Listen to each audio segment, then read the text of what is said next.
सगाई का प्रोग्राम दिल्ली के एक बड़े होटल में रखा गया था। मामा जी, मामी जी, चारू और तरु को लेकर एक दिन पहले ही अग्रवाल विला पहुंच चुके थे। विकास की बहनें भी अपने अपने परिवार के साथ एक दिन पहले ही आ गई थी। सगाई के लिए दोनों तरफ से बाकी सारे मेहमान सीधे होटल में ही आने वाले थे। होटल का मेन हॉल खूबसूरत फूलों से और रंगीन लाइटों से बहुत सुंदर सजाया गया था। मेहमान आने शुरू हो गए थे। विकास, अक्षत और शेखर का पूरा परिवार पहुंच चुका था। विकास ने गहरे पीच कलर का डिजाइनर कुर्ता जैकेट के साथ पहना हुआ था।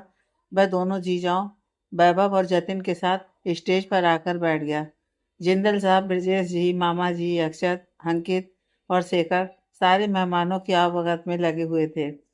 होटल के एक रूम में ब्यूटिशियन चारू को तैयार कर चुकी थी। रोली और तरु के साथ जब वह हॉल में आई, सबकी नजरें उस पर ठहर गई थी। उसने भी विकास की मैचिंग में पेल पीच कलर का लहंगा पहना था। रेशमी बाल खुले छोड़े थे, जिनकी कुछ लटें चेहरे के दोनों तरफ लटक रही थी। वह स्टेज की तरफ चलकर आ रही थी और उसके हर कदम के साथ विकास की धड़कनें शोर मचाने लगी थीं। वह शोर तब जाकर थमा जब चारू स्टेज तक पहुंच गई और वैभव और जतिन के कहने पर विकास ने आकर उसका हाथ थामा। चारू ने नजरें उठाकर उसकी तरफ देखा तो विकास ने अंगूठे और उंगली मिलाकर इशारा किया। चारू उसकी इस हरकत पर लजाकर मुस्कुरा दी। इधर हमारे एरोगेंट अग्रवाल की नजरें उन्हें लगातार धोखा दिए जा रही थीं, क्योंकि उनकी हीरोइन उनकी पसंद के कपड़े में सजी संवरी थी। वो कोशिश कर रहे थे कि उस पर नजर ना जाए, लेकिन नजरें तो आज बस में ही नहीं आ रही थीं। इधर उधर ध्यान बटाने के बावजूद वो रोली पर जाकर ही रुक जाती थी। इस स्थिति से अक्षत बेचैन हो उठा था। रोली के लिए पनपते एहसास को छुटलाने की कोशिश करने लगा और ऐसा करते हुए धीरे धीरे उसे खुद पर ही गुस्सा आने लगा। लेकिन वो ज़्यादा देर तक अक्षत पर हावी ना हो पाया, क्योंकि रिंग सेरेमनी की रस्में शुरू हो चुकी थीं। विकास और चारू स्टेज पर बैठ चुके थे। मामा जी और मामी जी ने विकास को नारियल और 21 चांदी के सिक्के और मिठाई के डिब्बे देकर तिलक किया।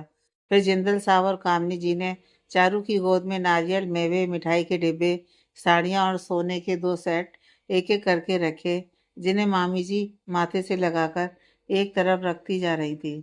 शगुन देने के बाद कामनी जी ने चारू और विकास को कुमकुम का टीका लगाया और 100 के नोट की गड्डी दोनों पर बार कर गरीबों को बांटने को दे दी। उनके बाद रेणु, वैभव, जतिन, श्वेता सहित सब किरदारों ने भी चारू की गोद में शगुन रखा। यह रस्म होने के बाद रिंग सेरेमनी की रस्म हुई। तरु एक फूलों से भरी थाली में अंगूठियां ले आई। दोनों ने बड़ी नजाकत से एक दूसरे को अंगूठियां पहना दी। चारू ने विकास द्वारा पहले पहनाई अंगूठी अपने दाएं हाथ की उंगली में पहन ली थी। सभी ने उन पर फूल बरसा दिए। दोनों समधी समधन बधाई देते हुए एक दूसरे के गले मिले। फिर विकास और चारू के साथ बारी बारी से सबका फोटो सेशन हुआ। एक तरफ डिनर का कार्यक्रम शुरू हो गया था। अक्षत डिनर का अरेंजमेंट देख रहा था। तभी उसे अपनी दादी और मम्मी का ख्याल हो आया। वह उनको देखने आया तो देखा सावित्री देवी, ममता एक राउंड टेबल के सामने बैठी हुई थी। अनीस, बंस, शेखर की मम्मी अनुपमा, बहन सुहानी और बरखा उसी टेबल पर खाना खा रहे थे। अक्षत ने आकर पूछा ही था, दादी, मम, आप लोगों के लिए भी खाना लगवा दूं? तभी रोली और रितिका सावित्री देवी और ममता की प्लेट लगाकर ले आईं। उसे दिखाते हुए दादी ने जवाब दिया, नहीं बेटा, हमारा परहेज वाला खाना है। अब तो वो यहाँ मिलेगा नहीं, तो रोली हम दोनों के हिसाब से हल्का फुल्का लगा लाई है। रोली ममता के पास बैठ गई और बोली। ममता काफी हद तक हाथों से काम कर लेने लगी थी, लेकिन ज्यादा देर तक नहीं कर पाती थी। उनके हाथों में दर्द होने लगता था। माँ, आप थोड़ा खाइए, फिर मैं खिला दूंगी। अक्षत ने रोली की तरफ देखा तो उसने धीमे से कहा, आप उधर मेहमानों को देख लीजिए, यहाँ मैं हूँ। अक्षत उसकी बात से अस्वस्थ होकर गर्दन हिलाकर चलते हुए बोला, ठीक है, फिर मैं एक वेटर को इधर भेज देता हूँ। कुछ भी मंगवाना हो तो उससे मंगवा लेना। अक्षत कुछ कदम चला ही था कि रोली की आवाज़ आई, सुनिए। अक्षत रुककर पलटा तो रोली उसके बिल्कुल पास आ चुकी थी।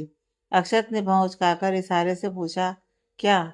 वो दादी और माँ अब और ज़्यादा देर नहीं बैठ पाएंगी और अंशु वंशु के भी कल से एग्ज़ाम हैं, तो मैं सोच रही हूँ कि मैं उन्हें लेकर घर चली जाऊँ। अक्षत को बीते दिनों में रोली का एडजस्टिंग स्वभाव कुछ कुछ समझ आने लगा था। इस वजह से उसके मन में रोली के लिए एक पॉजिटिविटी का अंकुर फूटने लगा था। उसके इन शब्दों में अपने परिवार के लिए उपजी परवाह का एहसास हुआ। वह ठंडी नर्म आवाज में बोला, ओके, पर मॉम को कार से उतार कर व्हील चेयर पर शिफ्ट करना तुम्हारे बस का नहीं है। शमशेर भैया और अंशु होंगे ना? नहीं, तुम यहीं रुको, शायद चारू को तुम्हारी जरूरत पड़ जाए। अंकित को भेज देता हूँ, बोंदे छोड़कर आ जाएगा। ठीक है, कहकर रोली पलट ही रही थी कि एक वेटर ट्रे लेकर तेजी से उधर से निकला। रोली उससे टकराती उससे पहले अक्षत ने रोली को कमर से पकड़कर अपनी ओर खींच लिया। रोली एकदम से उसके सीने से आ लगी। अक्षत के परफ्यूम की खुशबू और उसके स्पर्श से रोली की धड़कनें बेतासा दौड़ पड़ीं। उन थोड़े से लम्हों में ही अक्षत के नर्म रूप और गर्म स्पर्श से रोली के मन में भविष्य के लिए आशा के दीप प्रज्वलित हो उठे। एक दूसरे की नज़दीकी से धड़कनें तो अक्षत की भी डगमगाई, लेकिन उसने तुरंत ही खुद को संभालते हुए रोली को खुद से दूर किया और अपने चेहरे के भाव को छिपाते हुए वहां से तेजी से चला गया। सावित्री देवी, ममता, अनीस और बंस का खाना होने के बाद अंकित उन लोगों को घर छोड़कर आ गया था। मेहमान भी विदा होने लगे थे। विकास और चारू डिनर के लिए आ गए थे। एक बड़ी सी टेबल के चारों ओर सारे अंगस्ट बैठ गए। बीच में विकास और चारू बैठ गए थे। चारू के एक तरफ तरु, रेणु, वैभव, रोली और रितिका थी। विकास के साइड में श्वेता, जतिन, अक्षत और अंकित बैठ गए थे। शेखर सर्व करवाने के लिए खड़ा ही था। अक्षत ने उसे कहा, तू भी बैठ जा, थोड़ा सर्व करवा दूं, फिर बैठता हूँ। वैभव ने अक्षत और रोली की तरफ भौं उठाते हुए कहा, भाई तुम दोनों नए शादीशुदा कपल हो, इतनी दूर दूर क्यों बैठे हो? रेनू के गले में बांह डाल साइड हक करते हुए, हम तो भाई इतने सालों के बाद भी अपनी श्रीमती जी को खुद से दूर नहीं बिठा सकते। चलो तुम दोनों भी थोड़े रोमांटिक एंगल में बैठो जरा। कोई बड़ा बूढ़ा थोड़ी है यहाँ जिनसे शर्म आ रही हो। अब एरोगेंट अग्रवाल इस तरह का मुंह कैसे ले लेते? वो तो ऐसे सिर नीचे करके बैठ गए जैसे बात ही न सुनी हो। 1 मिनट तो रोली ने देखा, अक्षत नहीं उठा, ना ही उसे अपने पास आने को कहा, तो यह सोचकर कि वैभव की बात की अवहेलना ना हो, वही उठकर अक्षत के पास आ गई। फिर उसके पास बैठे अंकित से दूसरी चेयर पर बैठने को बोल खुद अक्षत के बाजू वाली चेयर पर बैठ गई और उसकी बाह में बाह डालकर शरारत से मुस्कुराते हुए वैभव से बोली, अब ठीक है जीजा जी। अक्षत को नहीं लगा था कि रोली ऐसा कुछ कर बैठेगी। वह अजीब से भाव लेकर हैरानी से रोली को देखने लगा। उसे इस तरह रोली को देखते हुए देख जतिन ठहाका मारकर हंस पड़ा और वैभव को आंख मारकर बोला, भाई साहब, अभी बच्चे हैं ये लोग रोमांस के मामले में, जरा इन्हें ट्यूशन देनी पड़ेगी। उसकी बात सुनकर शेखर मुस्कुराते हुए रोली की छोड़ी हुई रितिका की बाजू वाली चेयर पर बैठते हुए बोला, ऐसा मत कहिए जीजा जी, रोमांस के मामले में हम लोग आप लोगों को पीछे छोड़ने वाले हैं। जतिन उसकी खिंचाई करते हुए बोला, देखते हैं, तुम दोनों दोस्त तो हमारी कैटेगरी में आ गए हो, पर लगता है रोमांस के मामले में जीरो हो। चलो अब तुम्हारा भी देख लेंगे। तुम कब आ रहे हो हम लोगों की कैटेगरी में? इतनी जल्दी क्या है जीजा जी? इन दोनों की तरह चटमंगनी पर शादी नहीं करूंगा। 10-12 लड़कियों को डेट पर ले जाऊंगा, तभी शादी का स्टेप उठाऊंगा। कहते कहते शेखर ने बाजू में बैठी रितिका की तरफ देखा। रितिका ने बुरा मुंह बनाकर आंखें बड़ी करते हुए शेखर को घूरा। शेखर को उसे देखकर जोर की हंसी छूट गई। शेखर हंसी को कंट्रोल करते करते रितिका से बोला, लगता है मेरी बात आपको पसंद नहीं आई। आपकी बात से भला मुझे क्या लेना देना? आपकी जिंदगी आप जैसे चाहे जियो। रितिका ने मुंह बनाते हुए कहा, या यू आर राइट, ये मेरी जिंदगी है, अपने हिसाब से ही जीऊंगा। तिरछा मुस्कुराते हुए शेखर बोला। दोनों की नोकझोंक चली रही थी कि वैभव की आवाज आई, चलो भाई शुरू करो, खाना लग चुका है। अंकित, तरु, शेखर और रितिका को छोड़कर चारों कपल्स के आगे एक एक प्लेट ही लगवाई गई थी। चलो विकास, तुम चारू को खिलाओ। विकास ने चारू को एक निवाला तोड़कर खिला दिया।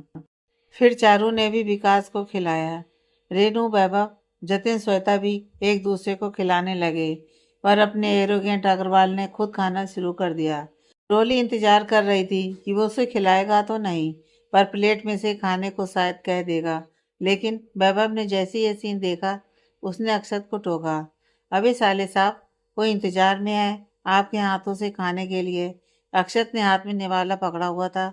वैभव के टोकने पर वह अपने मुंह तक ले जाते हुए रुक गया। रोली को खिलाने के लिए उसके दिल में कसमकस चल रही थी कि रोली ने उसका हाथ अपने मुंह की तरफ करते हुए निवाला अपने मुंह में ले लिया। अक्षत का मुंह रोली की इस हरकत पर खुला रह गया। इतने में रोली ने जल्दी से एक निवाला लेकर अक्षत के मुंह में डाल दिया। उन दोनों को ऐसे देख सभी जोर से हंस पड़े। रोली फिर से निवाला तोड़कर अक्षत को खिलाने लगी, तो सब लोगों के कारण ना चाहते हुए भी खाना अक्षत की मजबूरी बन गया। हालांकि उसने रोली को नहीं खिलाया, पर रोली को इसका कोई शिकवा नहीं था। वह तो इसी बात से बेहद खुश थी कि वो उसके हाथों से खा रहा था। इस तरह हंसी मजाक करते हुए सब खाना खाने लगे। शेखर को अपने बाजू में बैठी रितिका को छेड़ने में बड़ा मजा आ रहा था। वह उसकी तरफ थोड़ा सा झुकते हुए बोला, आपको नहीं लगता कि हम दोनों को भी एक प्लेट में ही खाना चाहिए? सवाल ही नहीं उठता। आप जैसे फ्लर्ट के साथ तो सपने में भी नहीं सोच सकती, इसलिए आप अपने अरमानों को विराम दे दीजिए। रितिका ने उससे दूर हटते हुए जवाब दिया। शेखर उसकी बात सुन कुछ सोचते हुए खाते खाते मुस्कुराने लगा। सगाई में आए मेहमान भी लगभग जा चुके थे। उनके जाने के बाद एक टेबल पर बड़े लोग भी अपना खाना खत्म कर चुके थे। शादी की डेट 1 महीने बाद की तय हो गई थी, तो उसके लिए ही उन लोगों की प्लानिंग चल रही थी। सभी यंगस्टर्स का डिनर भी लगभग हो चुका था। विकास ने रोली को आंखों ही आंखों में शेखर को कुछ इशारा किया। शेखर ने उसका इशारा समझकर वैभव और जतिन से कहा, क्या जीजा जी, कहाँ तो आप हम लोगों को रोमांस सिखाने वाले हैं। कहाँ आपने अभी तक विकास और चारू को अकेले में भी नहीं छोड़ा। अंकित, जो इतनी देर से चुपचाप था, वह शैतानी से विकास को देखते हुए बोल पड़ा, आपको क्या लगता है विकास भैया इतने सीधे हैं कि इसमें उन्हें जीजा जी की हेल्प की ज़रूरत है? वो तो खुद ही मैनेज कर लेंगे। वैभव और जतिन हैरानी से कभी उसे और कभी विकास को देखने लगे। विकास गुस्से से अंकित को घूरने लगा। अंकित उसे नज़रअंदाज कर आगे बोला, पता है आपको, इन्होंने तो शादी तय होने के अगले दिन ही चारू को मिलने के लिए बुला लिया। विकास उसका मुंह बंद करने उठा, अंकित की तरफ तेजी से आया। अंकित भी उसे देखकर अपनी जगह से उठकर आगे को भाग लिया और भागते भागते बोला, ये तो चारू को एंगेजमेंट रिंग भी पहले ही पहना चुके हैं। दिखाते चारू अपना दूसरा हाथ। चारू तो अंकित की बात सुनकर एकदम से घबराकर दुपट्टे से अपना हाथ छुपाने लगी। रेनू और श्वेता उसे देखकर एक साथ ही बोली, हैं, हम तो समझते थे कि हमारा भाई तो सीधा साधा और शरीफ है, पर ये तो अब तो शादी से पहले ने अकेले में बिल्कुल नहीं मिलने देंगे। विकास अंकित पे चिल्लाया, रुक जा बेटा, तू तेरी भी बारी आएगी, सूद समेत पूरा बदला लूंगा। विकास की खिंचाई चली रही थी कि तभी अक्षत ने धीरे से रोली से कहा, तुम चारू को रूम में ले जाना जहाँ उसे रेडी किया गया था, मैं विकास को भेजता हूँ। रोली ने हामी भरते हुए सिर हिला दिया। फिर अक्षत ने इशारों में ही वैभव जतिन की परमिशन ली और रोली को चारू को ले जाने के लिए इशारा कर दिया। उन दोनों के जाने के बाद अक्षत विकास को भी अपने साथ लेकर चल दिया। हॉल से रिसेप्शन एरिया से होकर लिफ्ट में ऊपर जाना था। विकास को लिफ्ट तक छोड़कर जैसे ही वह वापस मुड़ा, किसी को देख बुरी तरह चौंक गया। तान्या, वह बुदबुदाया और तेजी से रिसेप्शन की तरफ भागा, लेकिन तब तक वह लड़की किसी नौजवान के साथ, जो कि देखने में अक्षत की तरह ही डील डॉल वाला था, हैंडसम सा बंदा था, बाहर निकल गई थी। वह उसके पीछे पीछे बाहर की तरफ भागा। तब तक वह लड़की टैक्सी में बैठकर जा चुकी थी। उसके साथ वाला नौजवान वहीं खड़ा किसी को फोन कर रहा था। अक्षत उसके पास जा पहुंचा। उस नौजवान ने फोन काटते हुए अक्षत से प्रश्न किया, जी कहिए। वो लड़की, अक्षत ने टैक्सी जिधर गई उस दिशा में इशारा करते हुए सवालिया लहजे में कहा, हाँ वो मेरी गर्लफ्रेंड थी नित्या। ओके, मुझे लगा, सॉरी, शायद मुझे गलतफहमी हो गई, कहकर अक्षत वापस लौट लिया। वह नौजवान जाते हुए अक्षत को एक जिज्ञासा के साथ देखता रहा था। अक्षत के दिमाग में कसमकस थी। मेरी आंखें धोखा नहीं खा सकती, वो तान्या ही थी। सोचते हुए वो तान्या को फिर से फोन लगाता है, पर वो फिर से स्विच ऑफ ही था। तान्या के विचारों में खोया हुआ अक्षत सबके बीच में वापस आ गया था और सहज होने की कोशिश करते हुए वहां बैठ गया। थोड़ी देर में विकास और चारू नीचे आ गए। दोनों के चेहरे की मुस्कुराहट बीते हुए लम्हों के साथ और उनके बीच में पनप रहे प्यार की कहानी बयान कर रहे थे। देर काफी हो चुकी थी, इसलिए एक दूसरे से विदा ले सभी लोग घर को लौट लिए। मामा जी अपने परिवार के साथ वापस आगरा लौट गए थे। शादी में अभी समय था, फिर भी कामनी जी और मामा मामी ने थोड़ी थोड़ी तैयारियां शुरू कर दी थी। बाकी सभी लोग अपनी अपनी दिनचर्या में व्यस्त हो चुके थे। अनीस और बंस के एग्जाम होने के बाद अंकित और रोली के एग्जाम भी हो चुके थे। बस एक प्रोजेक्ट वर्क बाकी था। अक्षत तान्या को लेकर अब कंफ्यूज हो चला था।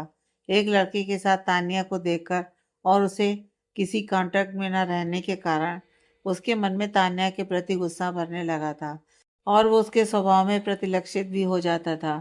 रोली की अच्छाइयाँ और उसका सुलझा हुआ सरल स्वभाव उसके दिल दिमाग को प्रभावित करने लगे थे। उसके दिल में रोली के लिए अनकहे एहसास जागने लगे थे, जिन्हें वह झुटलाने की नाकाम कोशिशें कर रहा था, या यूं कहिए कि वह स्वीकार ही नहीं करना चाह रहा था और इस कारण रोली से रूखेपन से ही पेश आता था। एक दिन जैसे ही वह ऑफिस पहुंचा, उसका फोन रिंग हुआ। फोन तान्या के नंबर से था। उसने तुरंत कॉल रिसीव की। Hello, hello ACP Paresh Singh यार। अक्षत चौंकते हुए, ये तो तान्या का नंबर है। तान्या का फोन आपके पास कैसे? वो कहाँ है? क्या हुआ है? वो ठीक तो है? रिलैक्स मिस्टर अक्षत अग्रवाल। यस मिस्टर अग्रवाल, तान्या ठीक है। क्या हम मिल सकते हैं? आपके सभी सवालों के जवाब मिल जाएंगे।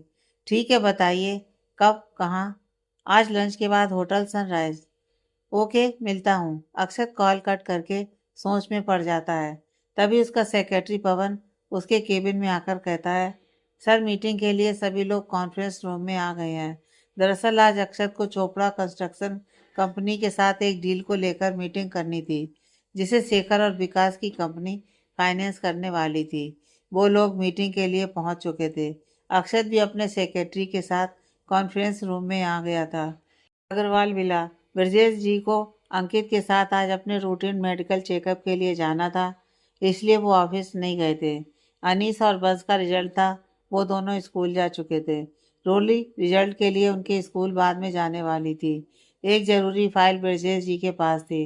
वो फाइल उन्होंने रोली को देते हुए कहा, बेटा स्कूल के रास्ते में ही ऑफिस पड़ेगा, तो ये फाइल ऑफिस में अक्षत को देते हुए निकल जाना। और हाँ, उसे भी पूछ लेना अगर टाइम हो तो वो तेरे साथ स्कूल जा सके। ओके पापा, कहकर रोली फाइल लेकर ऑफिस के लिए निकल गई। ऑफिस में मीटिंग चल रही थी और अक्षत और चोपड़ा के बीच डील फाइनल हो चुकी थी। डील के पेपर्स पर चोपड़ा सिग्नेचर कर चुका था और उसने सिग्नेचर करने के लिए पेपर्स अक्षत की तरफ बढ़ा दिए थे। उसने पहले पेपर्स पर सिग्नेचर किए ही थे कि रोली ऑफिस में एंटर हुई। नेवी ब्लू साड़ी और navy blue printed sleeveless blouse, हल्का मेकअप, खुले छोड़े हुए बालों में वो इतनी सुंदर लग रही थी कि किसी की भी नज़र उस पर ठहर जाए। उसी समय चोपड़ा के सेक्रेटरी की नज़र कॉन्फ्रेंस रूम में लगे सीसीटीवी डिस्प्ले पर मॉनिटर हो रही रोली पर पड़ी। उसके मुंह से निकल पड़ा, ब्यूटीफुल। बेशर्मी से वो रोली को घूरने लगा था। सेक्रेटरी की आवाज़ सुन चोपड़ा, जो कि एक नंबर का अय्यास और लड़कीबाज आदमी था, ने भी मॉनिटर की तरफ देखा और वह भी आंखें फाड़ कर बोला, wow, she is too hot. उन दोनों की बात सुनकर अक्षत ने नजरें ऊपर उठाकर चोपड़ा और उसके सेक्रेटरी की नज़रों का पीछा किया, तो रोली की तरफ उन्हें गंदी नज़रों से घूरते देख गुस्से से पेन उसके हाथ से छूट गया और उसकी मुट्ठी भींच गई। उसने तुरंत रिसेप्शन पर फोन कर रोली को अपने पास भेजने को बोला। विकास ने उसके पास आकर उसका कंधा थपथपाते हुए गुस्सा शांत करने की कोशिश की और शेखर रोली को लाने के लिए बाहर निकल गया। कुछ मिनटों में वह रोली को अपने साथ ले आया। अक्षत ने खड़े होकर खुद को शांत करते हुए रोली का हाथ पकड़ा और चोपड़ा को गुस्से से घूरा। फिर बाकी सबकी तरफ नजरें करके बोला, gentleman, meet my wife Mrs Roli Akshat Agarwal. उसकी बात सुनकर रोली आश्चर्य से देखने लगी। उसने आशा नहीं की थी कि अक्षत उसे ऐसे इंट्रोड्यूस करेगा। सभी उन्हें ग्रीट करने लगे थे। रोली ने हल्के से थैंक्स बोला, पर अक्षत उनके अभिवादन का बिना कोई जवाब दिए चोपड़ा को हिकारत से घूरते हुए ही रोली का हाथ पकड़ तेजी से वहां से निकल गया। चोपड़ा का मुंह उतर गया था। विकास ने उससे कहा, तुमने बहुत बड़ी गलती कर दी चोपड़ा, पता नहीं अब डील का क्या होगा। कहते हुए वह शेखर को साथ लेकर वहां से अक्षत के केबिन की तरफ निकल गया। इधर अक्षत गुस्से में रोली का हाथ कसकर पकड़े लगभग खींचते हुए ही अपने केबिन में ले आया और रोली का हाथ पीछे की तरफ फेंकते हुए तेजी से छोड़ा कि वो टेबल से जा टकराया। रोली की कुछ चूड़ियां तो उसके जोर से हाथ पकड़ने से टूटकर कलाई में चुभ चुकी थी। कुछ टेबल से हाथ टकराने से टूटकर कलाई में जोर से लगी। रोली की दर्द से आह निकल गई। चूड़ियां अक्षत की हथेली में भी चुभी थी, लेकिन उसे तो कोई एहसास ही नहीं था। बस तान्या और चोपड़ा की वजह से जो गुस्सा उस पर हावी था, वह रोली पर जाकर फूटा था। वह जोर से रोली पर चिल्लाया, क्यों आई तुम यहाँ? किसने कहा तुम्हें ऑफिस आने के लिए? रोली की आंखों में पानी उमड़ पड़ा। वह तो समझ ही नहीं पा रही थी कि उसकी क्या गलती है। सिर्फ ऑफिस आने में इतना गुस्सा उसकी समझ से परे था। उसने दूसरे हाथ में पकड़ी फाइल अक्षत को थमाते हुए कहा, पापा ने भेजा था मुझे यह फाइल आपको देने के लिए। अक्षत ने फाइल लेकर मुंह फेर लिया। रोली ने एक नज़र उसे देखा, फिर उसके गुस्से को देखते हुए अनीस के स्कूल आने को पूछे बिना केबिन से बाहर निकल गई। शेखर और विकास अक्षत के केबिन के पास पहुंचे ही थे कि रोली को उन्होंने अपनी आंखें पोंछते हुए तेजी से वहां से निकलकर बाहर की तरफ जाते हुए देखा। दोनों की नजर एक साथ ही रोली के हाथ से टपकते खून पर पड़ी। वो सीट कहते हुए शेखर उसके पीछे दौड़ पड़ा और विकास अक्षत के केबिन में घुस गया। केबिन में घुसते ही उसकी नजर टेबल के पास पड़े चूड़ियों के टुकड़े और वहां टपके खून पर पड़ी। ये देख विकास अक्षत का कॉलर पकड़ते हुए उसका मुंह उधर करते हुए उस पर चिल्लाया, ये देख तूने कैसे चोट पहुंचाई है भाभी को। अक्षत ने जैसे ही चूड़ियों के टुकड़े और खून देखा तो उसे अपनी हथेली में भी चुभन का एहसास हुआ, और उस चुभन के साथ ही रोली को हुई पीड़ा को कल्पना कर उसने कसकर आंखें भींच ली। विकास उसे देखकर आगे बोला, मुझे समझ में नहीं आता तेरी प्रॉब्लम क्या है? क्यों तकलीफ दे रहा है भाभी को? अभी तो उनकी कोई गलती ही नहीं थी। बहुत समझदार है वो, जो तुझे बर्दाश्त कर रही है। और कोई लड़की होती ना तो तुझे छोड़कर चली जाती। उनके पापा और भाई इस दुनिया में नहीं है, इस बात का फायदा उठा रहा है तू। अगर वो आज जिंदा होते तो उस इंसान के साथ अपनी बेटी को हरगिज नहीं छोड़ते जो उसे प्यार ही नहीं करता। लेकिन विकास गर्दन हिलाते हिलाते कुछ सोचता है। आई प्रॉमिस तुझे इस बात का एहसास जल्दी होगा। इतना बोलकर विकास वहां नहीं रुका और तेजी से केबिन का डोर खोलकर बाहर निकल गया। उधर शेखर जल्दी ही रोली के नजदीक पहुंच गया और उसने रोली को अपना रुमाल देते हुए कहा, भाभी ये लीजिए, इसे अपनी चोट पर बांध लीजिए।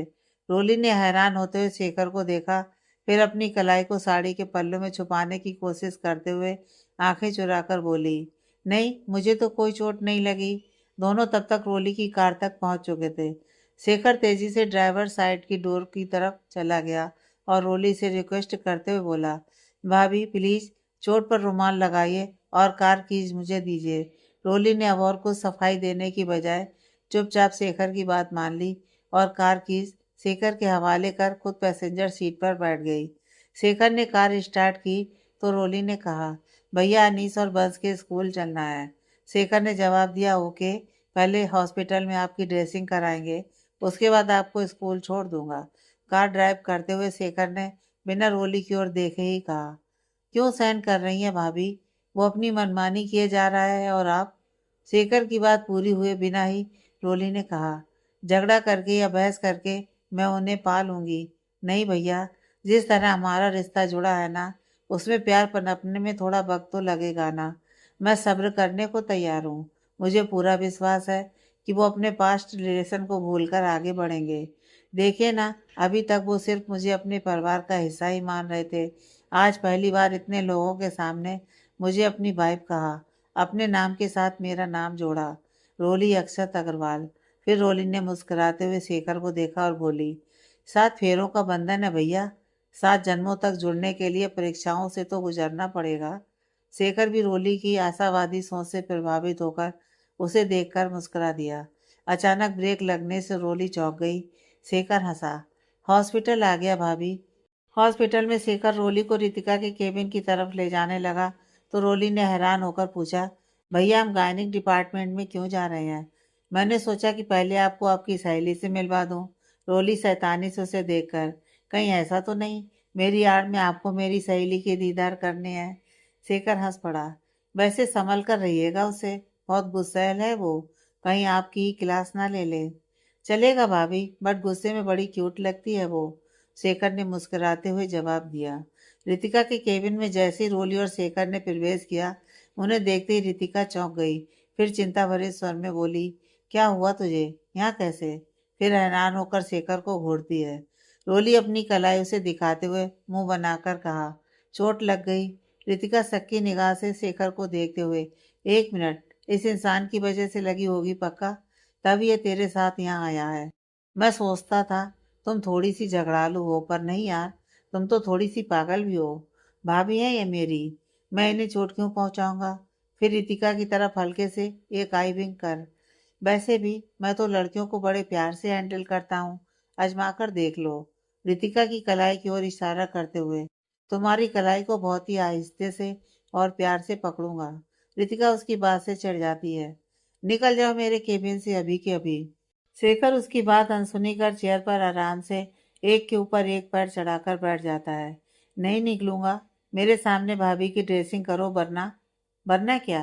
कहकर रितिका हाथ में सर्जिकल सीजर लेकर उसकी तरफ बढ़ती है। रोली उसे समझा बुझाकर रोकती है और अपनी ड्रेसिंग करवाती है। शेखर रोली की ड्रेसिंग होने के बाद उसे स्कूल छोड़ देता है और खुद कैब बुलाकर ऑफिस चला जाता है। लंच के बाद अक्षत होटल सनराइज पहुंचता है और एसीपी परेश सिंह की बताई हुई टेबल पर जाता है। वहाँ उसे वही नौजवान बैठा मिलता है जो उस दिन तान्या के साथ था। अक्षत को देखकर वो खड़ा हो जाता है। मिस्टर अग्रवाल जी, आप? शायद हम पहले भी मिल चुके हैं। हाँ मिस्टर अग्रवाल, मैं एसीपी परेश सिंह हूँ। दोनों हाथ मिलाकर बैठ जाते हैं। उधर आगरा में चारू तरु के साथ कपड़ों की शॉपिंग के लिए मार्केट गई थी। अपने पापा के लिए शर्ट देखते हुए उसे एक शर्ट विकास के हिसाब से बहुत अच्छी लगी। तरु देख, यह शर्ट विकास जी पर कैसी लगेगी? बहुत अच्छी है दीदी, ले लेते हैं इसे। लेकिन मुझे उनका साइज नहीं पता। एक काम करो, फ़ोन करके पूछ लो जीजू से। चारू विकास को फ़ोन लगाती है। काफ़ी देर तक रिंग जाती है, पर वो नहीं उठाता। लगता है बिजी है, थोड़ी देर में दोबारा करती हूँ। क्या पता मिस कॉल देखकर वो खुद कर लें।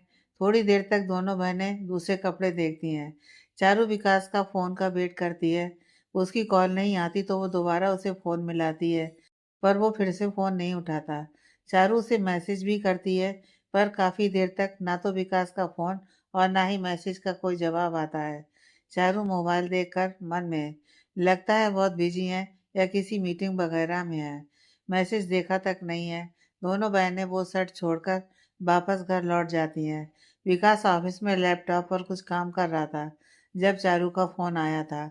मैसेज भी उसने नोटिफिकेशन में देख लिया। फिर मोबाइल एक साइड में रखकर मन में, सारी चारू, मैं तुम्हारा फ़ोन नहीं उठाऊंगा, ना ही मैसेज का रिप्लाई दूंगा। चारू ने घर आने के बाद भी विकास को फ़ोन लगाया और न जाने कितने मैसेज कर डाले, लेकिन रात हो चुकी थी। विकास से बात नहीं हो पाने के कारण चारू बहुत उदास हो गई थी। खाना भी ठीक से नहीं खा पाई थी। उल्टी सीधी बातें दिमाग में आने लगी थी।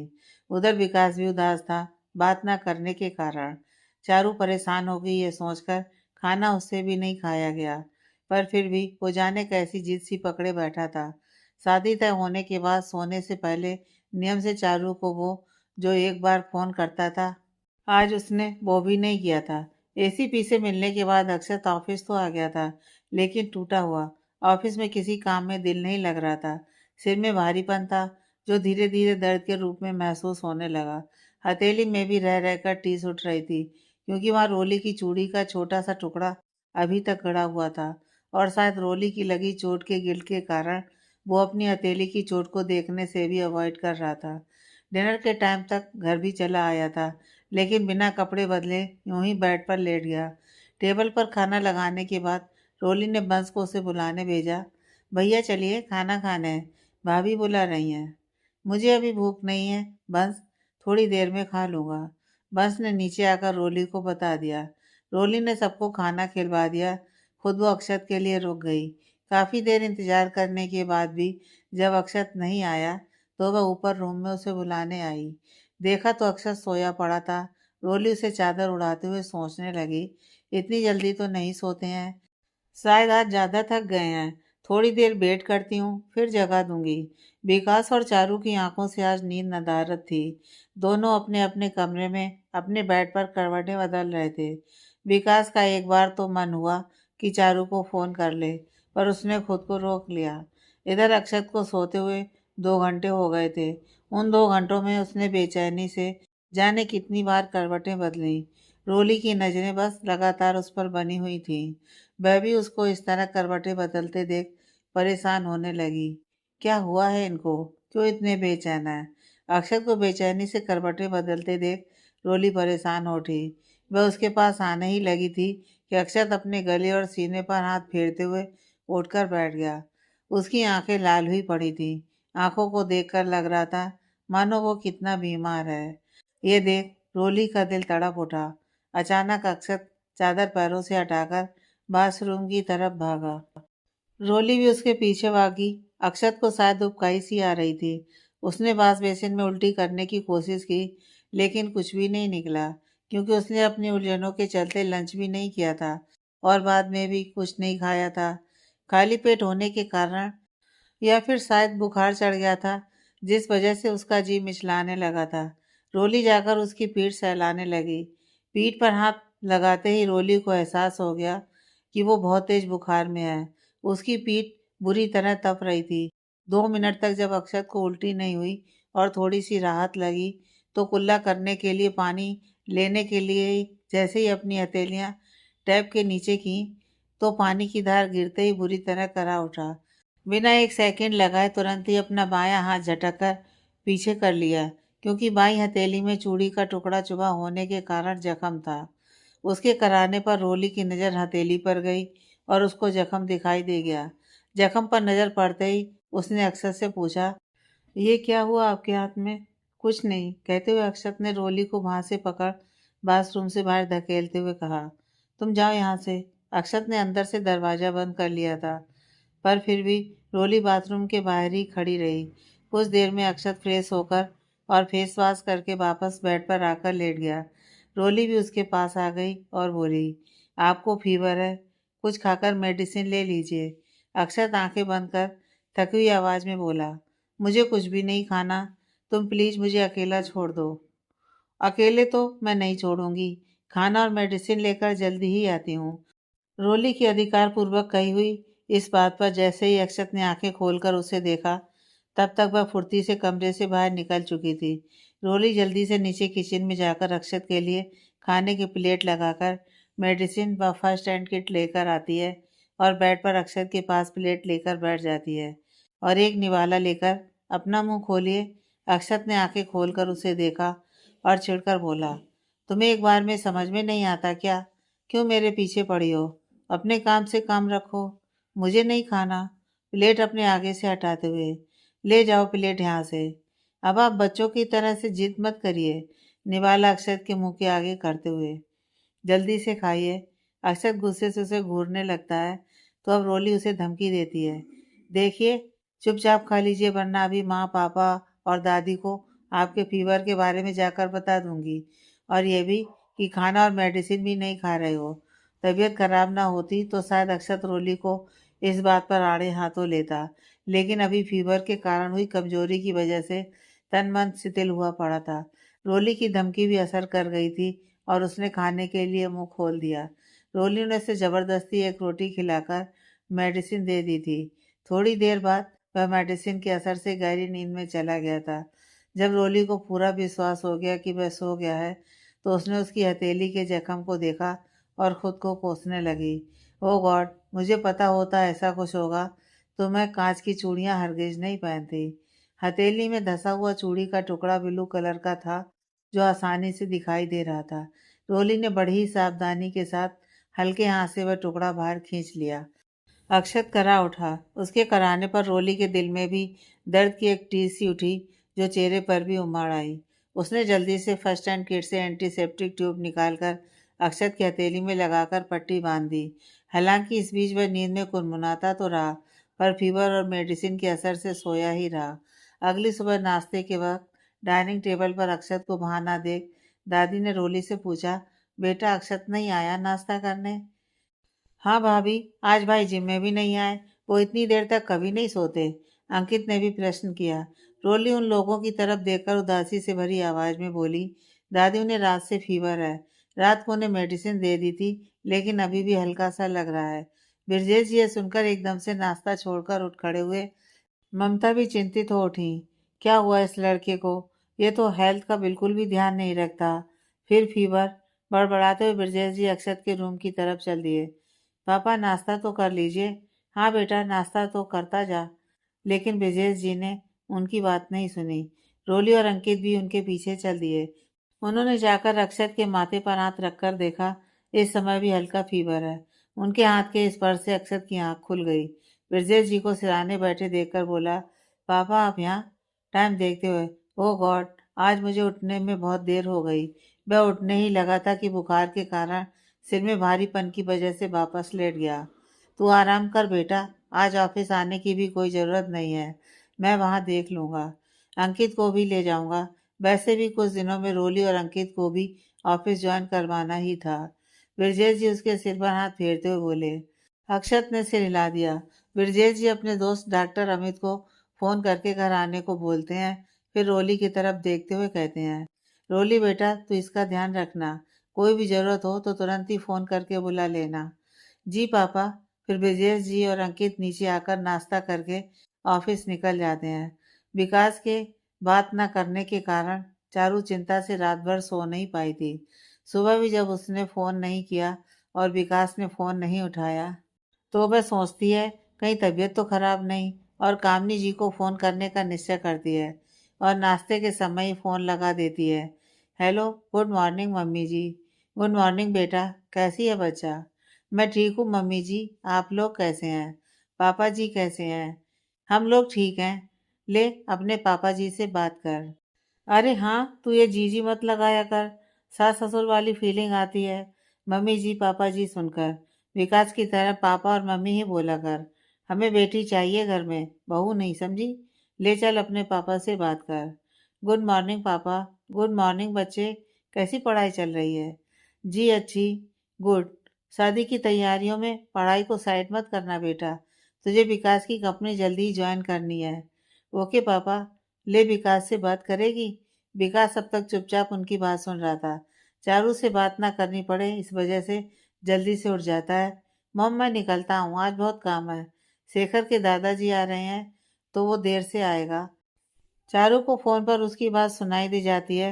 वो उसकी बात सुन परेशान होकर मन में सोचती है, अब भी इन्होंने मुझसे बात नहीं की। इनकी तबीयत भी ठीक है, फिर क्या हुआ है? ये मुझसे बात करने से अकवर्ड क्यों कर रहे हैं? मुझसे कोई गलती हुई है क्या? वो सोच ही रही थी कि तभी उसे कामनी की आवाज़ सुनाई देती है। ये लड़का हर वक्त घोड़े पर सवार रहता है। पूरा नाश्ता किए बिना निकल गया। बिल्कुल अपने पापा पर गया है।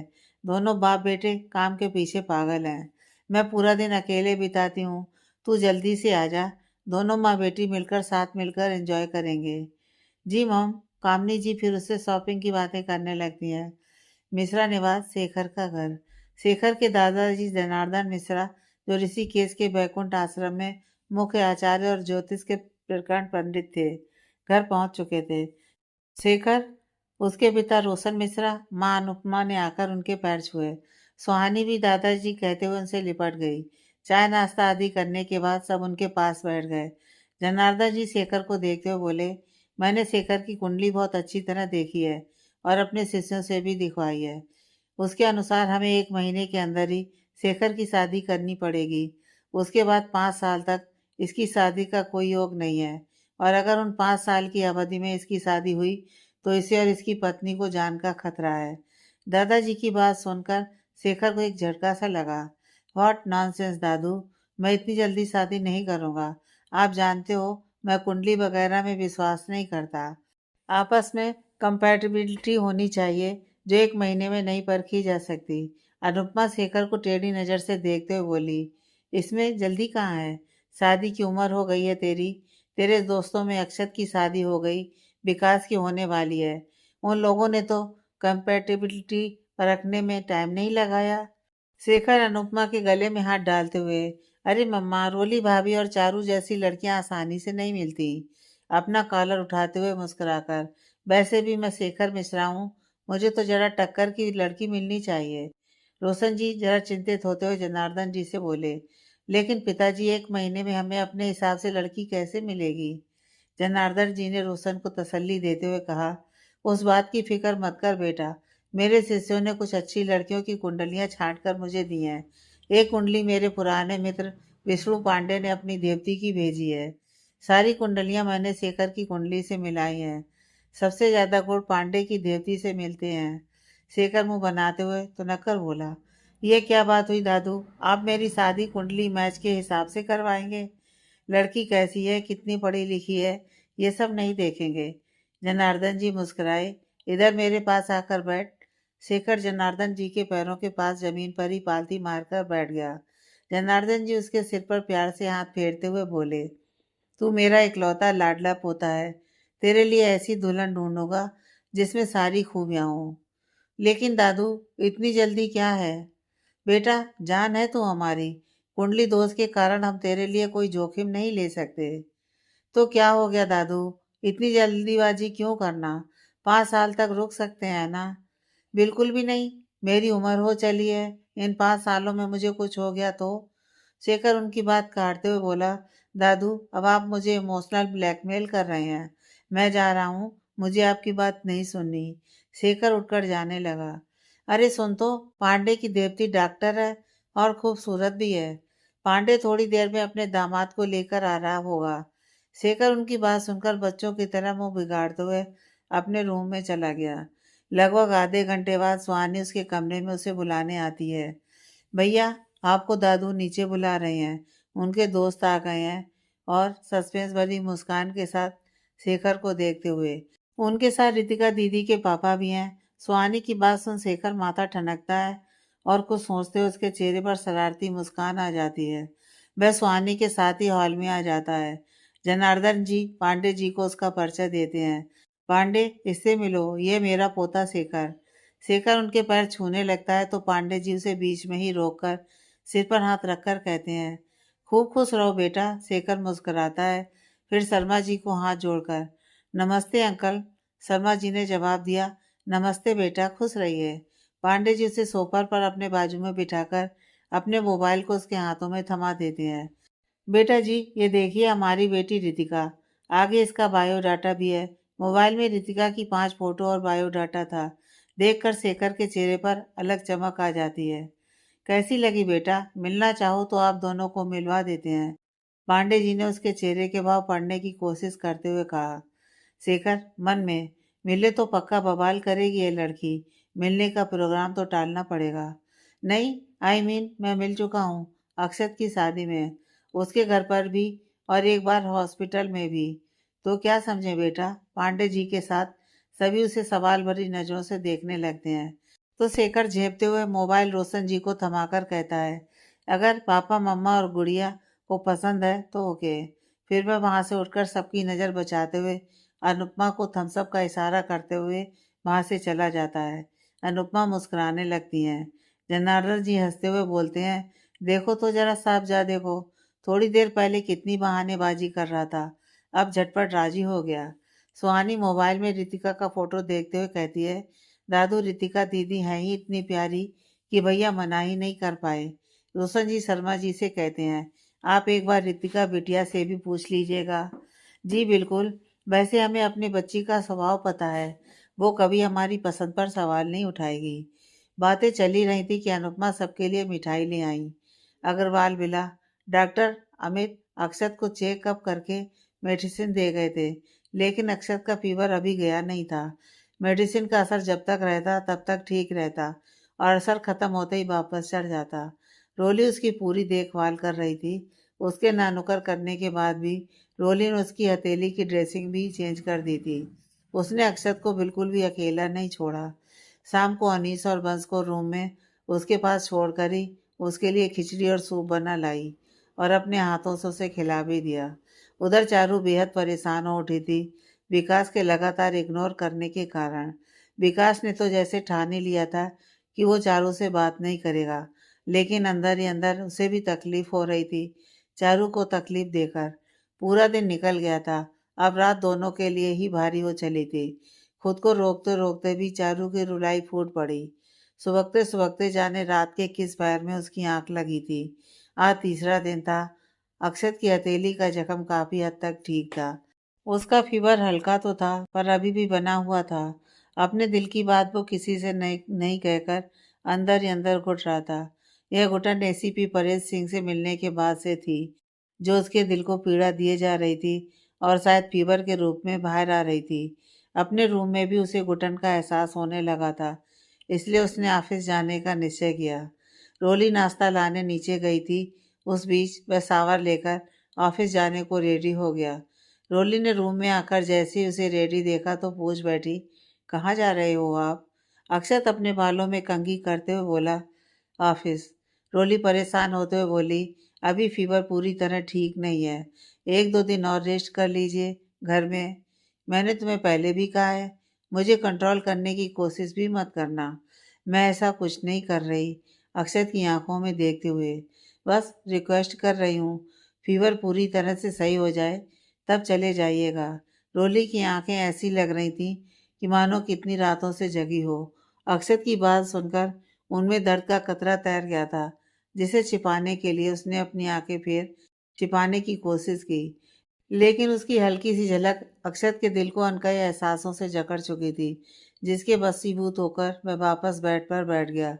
कमजोरी तो उसे महसूस हो ही रही थी, बस वो अपनी कंडीशन से भाग रहा था। जैसे ही वह बैठा, रोली ने रिलैक्स होकर गहरी सांस ली और नाश्ते की प्लेट उसके आगे रख दी। शेखर अपने केबिन में किसी प्रेजेंटेशन पर काम कर रहा था कि तभी इंटरकॉम पर फोन आता है। सर, वो कोई रितिका मैडम आपसे मिलना चाहती हैं। भेजो मेरे केबिन में, कहकर शेखर शैतानी से मुस्कुराते हुए गाने लगता है। आइए मेहरबान, बैठिए जाने जा, शौक से लीजिए इसके इम्तिहान। आइए मेहरबान। जल्द ही जोर की आवाज़ से केबिन का दरवाज़ा खुलता है। शेखर सीरियस चेहरा बनाकर रितिका की तरफ देखे बिना लैपटॉप में काम करने का बहाना करते हुए इशारे से उसे चेयर पर बैठने को कहता है। चेयर पर बैठते हुए रितिका बोलती है, मुझे आपसे बात करनी है। शेखर लैपटॉप में नज़र गड़ाए हुए ही, कहिए, आपने शादी के लिए हाँ की है? हाँ, मैं दादू का कहना नहीं टाल सकता, लेकिन मुझे ये शादी नहीं करनी। इनफैक्ट मुझे अभी शादी ही नहीं करनी। तो रितिका खींचकर, मैं इतने सीरियस मैटर पर बात कर रही हूँ और आप लैपटॉप में घुसे हुए हैं। मेरी तरफ देखकर बात करिए। शेखर लैपटॉप बंद कर शरारती मुस्कान के साथ उसकी तरफ देखते हुए, सच में? और अगर आप मेरी नशीली आंखों में खो गई तो? रितिका चिढ़कर, जस्ट शट अप। आप मुझसे फ्लर्ट करने की कोशिश भी मत कीजिए, और किसी से करूँगा तो आप बुरा मान जाओगी। अब तो मजबूरी है। देखिए, फालतू बात मत करिए, मना कर दीजिए शादी के लिए। मैं क्यों करूं? आप कर दीजिए।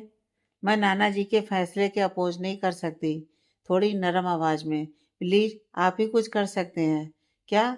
कुछ भी कह दीजिए, जैसे मैं आपको पसंद नहीं। पर आप में नापसंद करने जैसा कुछ भी नहीं है। ओ, तो कह दीजिए कि आपकी कोई गर्लफ्रेंड है, पर वो भी नहीं है।